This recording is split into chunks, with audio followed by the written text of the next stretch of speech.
Hey, today I'm here at JC Slaughter Falls again, just a few kilometers outside of Brisbane city centre. And I've come here with a mission. That mission that I've set myself is to use my mobile phone to take pictures of the waterfalls that look so professional that a landscape photographer can't tell the difference between the photos taken with my phone and photos taken with a high-level mirrorless or DSLR camera. And just to make things extra interesting, today I brought along my Canon EOS R5 45 megapixel mirrorless camera to take some photos as well. I'm going to show the landscape photographer both the photos taken with the phone and the photos taken with the camera and see if he can tell the difference. And not only that, but as you're watching the video, see if you can tell the difference as well, because I'm not going to tell you which are which until later in the video. Also, I should let you know that I'm going to edit the phone photos completely in phone using free apps, while I'll use Photoshop and Lightroom on my computer to edit the mirrorless camera's photos. So should there be a really massive difference between the phone photos and the camera photos? Well, let's wait and find out. Better get to it. Yeah.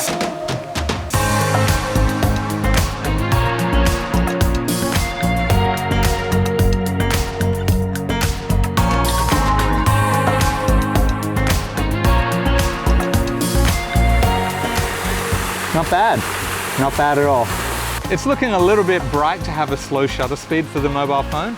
So a little trick is to use a neutral density filter. You don't need a special one for mobile phone. You can just hold it in front of the mobile phone camera and it'll work just fine.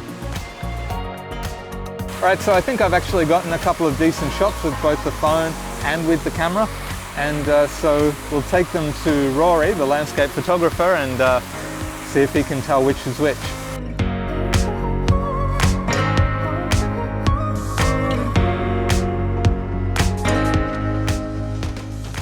All right, so Rory, the landscape photographer, Rory Barron, he's actually a really good landscape photographer. Definitely check out his channel. There's a link below.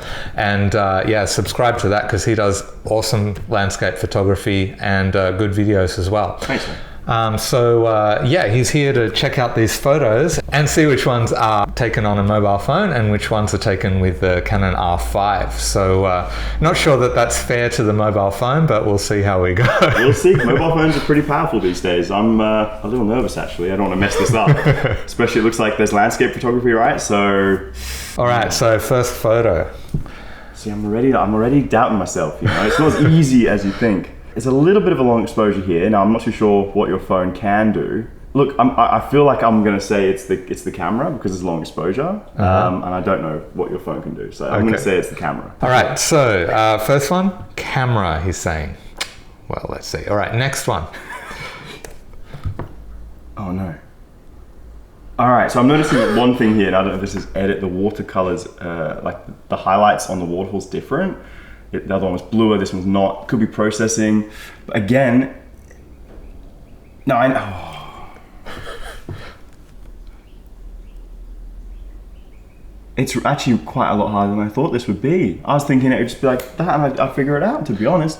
Look, again, I think you've got a bit of a long exposure there. I don't know on your phone if you can do that or not. If you capture it on the phone, the water will be frozen in time. So again, I'm gonna say camera.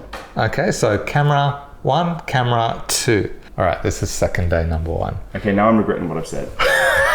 Now I'm regretting what I said. So this, I really like the texture on the water.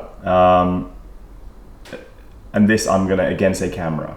So third photo, camera, all right. I'm just gonna say camera for everything, aren't I? Photo 4.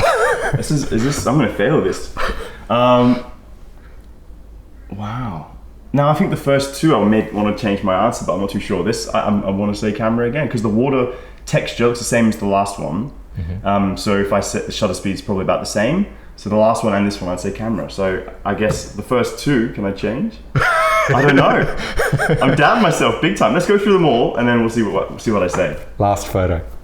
Oh man. Okay, well I think the first two were not camera. I'm gonna say that now, but I'm not too sure. This is camera as well. The water texture again. Interesting. All right, I think the first two were probably phone. And this is camera, so that's my answer. Okay, so final answer is I think camera, I can't no phone. Okay. So I don't know if I can look again, but at the minute it's just the last image, so I don't know. I'm going off memory. I feel like the first two are probably actually phone. They did look like the slight long exposure, but this looks more like what you'd get from a camera. So I'd say the first 2 were probably phone. And the last 3, I'd say a camera. That's hard. It's actually really hard. All right. Okay, so I know I butchered that. I'm gonna tell you the answers now. Yeah, so yeah, let's go back to the beginning. All right, so this one was taken on the camera. Oh man. Should have stuck to my answer. Oh wow. Okay, cool. Yep. This one, phone. Wow. I'm really impressed. The texture of the water looks very similar, and look at the detail on the rocks. Pretty good. And, yeah, nice shadow detail. Yeah. So what I did with this one, I actually used the neutral density filter from the camera and just held it in front of the phone lens. Right. Nice. I like. Well, I couldn't. They looked very similar to me. Yeah. So on the computer screen, yeah, I couldn't tell. They look very similar. Yeah. Number 3, camera. Phone. Oh, what phone are you using? I want your phone. No, that's good. That's a great shot, man. I think as well, what this tripped me up on this was I like the composition. Compositionally, it's got so many layers and depth. The way you've composed it looks not how someone would take a phone shot. Yeah, nice. So you're saying that a phone in the right hands can still take... It can still take great photos. Yeah, for sure. This one, phone. Nice. Okay. And number 5, camera. Yeah. Okay, so I did butcher quite a few of those. I was hoping I'd get more right, to be honest. I thought I could get more right, but man, what a great test. I'd never done this myself, but now I want to give it a go as well, just to get some payback. But you'll probably get it all right, because you know better. Who knows? But that's exactly the thing. It is actually really hard to tell. Yeah. So as long as you're, really paying attention to your composition, you're using the settings to the most that you can. And I should also mention that the phone photos were actually edited in phone using a free app. Oh, nice. Okay, cool. Whereas the camera ones were edited with, Adobe Lightroom Classic and Photoshop. So, even in terms of accessibility and budget and all of those things, if you've got a decent phone with a camera, you can download a free app, which I'm going to tell you about in the next section, so stay watching. And you can produce really great photos. Yeah, you've proven that today. Yeah, even if you're not just viewing it on a phone, but viewing it on a computer screen, it's still really difficult to tell. Yeah, especially nowadays, the phones are absolute beasts. I think, well, you tricked me. So great shots though, some great shots, great compositions, and I can tell where the confusion for me was looking at them again. So, wow. Whoops. All right. Great work. So stick around. I'm going to show you which app I used to edit it in the phone and how I did that. I'll take you through step by step. So thanks, Rory. Nah, thank you, mate. Appreciate it. You got me. Don't forget to subscribe to his channel. He may not be able to tell the difference between mobile and camera photo. Hey, but the point is, who could? These days, phones can produce really amazing images. So thanks. Cool, and thank you so much. Yeah. Thanks for having me. See you in the next section. So by now you would have seen the photos, which ones were shot and edited in the phone, which ones were shot on the camera and edited in the computer. I'm not sure how many you got right. Let me know in the comments below if you got them all right or how many you got right or wrong. Anything that was surprising to you. But I did promise that I'd show you also how I edit these photos in the phone using a free app. So I'm going to do that right now. We're actually back in time, so I haven't edited the phone photos just yet. I'm going to do it right now. So the app that we use is called Snapseed. And it's a free app. You can use it on Android or iPhone. So I'm going to show you how it works right now. So you click on the app and it'll open up. It works slightly differently in iPhones as opposed to Androids. Mine's an Android, obviously Samsung.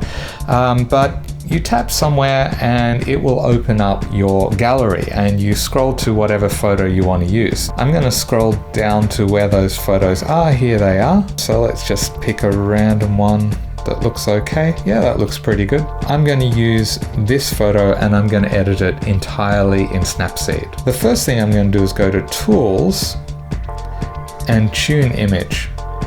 So the way that Snapseed works is if you drag up and down, it will change between the different things that you can adjust. If you drag left and right, it'll actually apply adjustments in that area. So I'm going to start with brightness because this photo is a little bit dark, so I'm just going to brighten it up a little bit there. But I will pay attention to my highlights when I do that because I don't want to get clipping in these bright parts. So somewhere around there looks good. All right. And contrast, I always like to add a little bit of contrast, so I'll drag to the right to bring that up a little bit. And then saturation, yeah, why not? Now with saturation, you've got to be careful not to go too far. Just as in Photoshop or Lightroom, you want to keep it within a realistic kind of look, but I do like to boost it just a little bit. So what I'm looking at is I'm looking at these grassy bits here, the plants, and I don't want them to be so green that it doesn't look realistic, but I do want to add a little bit. So maybe somewhere around there looks good to me. Okay, so that's my saturation. Now ambience, I'm not going to use that, but you can see the effect it has when I drag completely to the right or bring it down completely to the left. I'm not really going to use that, so I'm going to move to highlights. Now here's where I want to make sure that I've got as much detail in the white parts where that water is coming down as possible. So I'm actually going to bring the highlights down a little bit. Just drag that across, make sure it's looking all right there.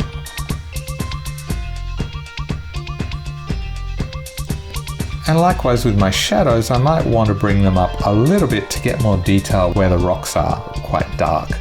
So coming up and looking at the rocks here, see if bringing the shadows up helps that a little bit.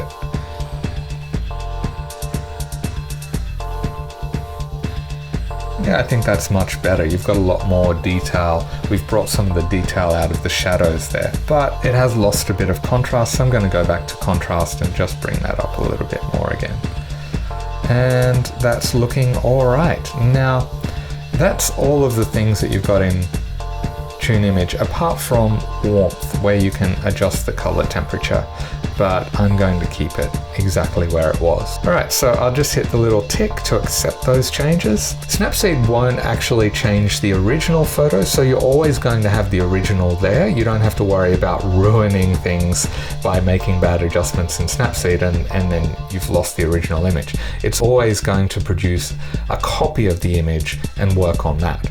I'm going to go now to Tools, to Details. So here's where you can increase the sharpness. We've got two things in this part. We've got structure and sharpening. So sharpening is just like sharpening in Lightroom or Photoshop. Structure is a little bit like clarity.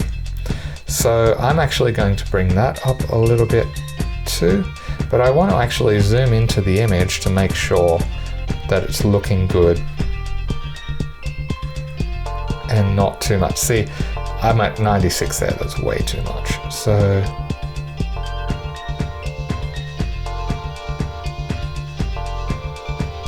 I bring it about there, just a little bit. That'll just make it a little bit punchier. Sharpening, again, I'm going to go right in before I apply any sharpening. Now I'm not going to apply too much sharpening because I'm actually working on a JPEG and it's kind of already been applied already in changing from the RAW file to the JPEG. So that looks all right to me. Now I might want to add a little bit of a vignette just to darken around the edges and bring the focus into the center of the image. So I'm going to accept those changes and then I'm going to go back to Tools and I'm going to look for Vignette, which is down at the bottom here. So when we adjust it, we can adjust outer brightness or inner brightness. I'm just going to deal with the outer brightness, that is, and I want to bring that down. So I want to just darken down the edges a little bit. So if I do it quite extremely, you can see the effect there. So I'm going to bring it back, maybe around where it actually started, and that's -50. So in Snapseed, if you want to see the before and after and toggle between the two to see the changes that you're applying, then you just hit this little icon in the top right-hand corner. And that will show you, as long as you hold it down, that'll show you the before photo and then the after. And I'm thinking that's looking pretty good. So I'll press a tick and accept those changes as well. Now there's one more thing that a lot of people who use Snapseed don't really use much, but that people who use Photoshop would be very familiar with, and that's the curves. So I'm going to go back to Tools and Curves, and I'm going to do, you know, the usual S curve. So I'm going to drag my highlights up a little bit, just ever so slightly, drag my shadows back down a little, just to bring a bit of punchiness there. I'm darkening down my shadows and brightening up my bright areas, and hit the tick, and there's my image. Now if I press and hold on the image, I can see the before, and when I lift my finger up, after.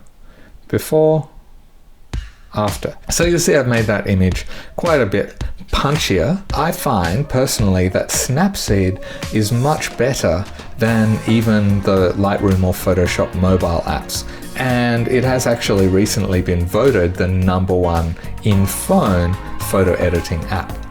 So I really highly recommend it, and it's free, so that's best of all. Now obviously I don't know if Rory could tell the phone photos from the camera photos because I'm, you know, earlier in time when I'm making this part of the video and you've already seen the results. But yeah, use your mobile phone camera even more, because these days they are capable of producing outstanding photos. Plus you've got Snapseed, the free app where you can edit them as well in your phone. Take the photo in phone, edit it in phone, share it in phone. You can do everything with your phone these days, which is really great. The one thing you can't do with your phone is change the aperture. So far, that's the one advantage that cameras still have, apart from a much larger sensor as well. So if you got something out of the video, please give it a thumbs up, and don't forget to subscribe if you want to see more videos like this, more videos about photography, or more things about Brisbane as well, because they're all coming up in this channel. Thanks for viewing, I really appreciate it. Appreciate your subscribing and following along, and I will see you in the next video.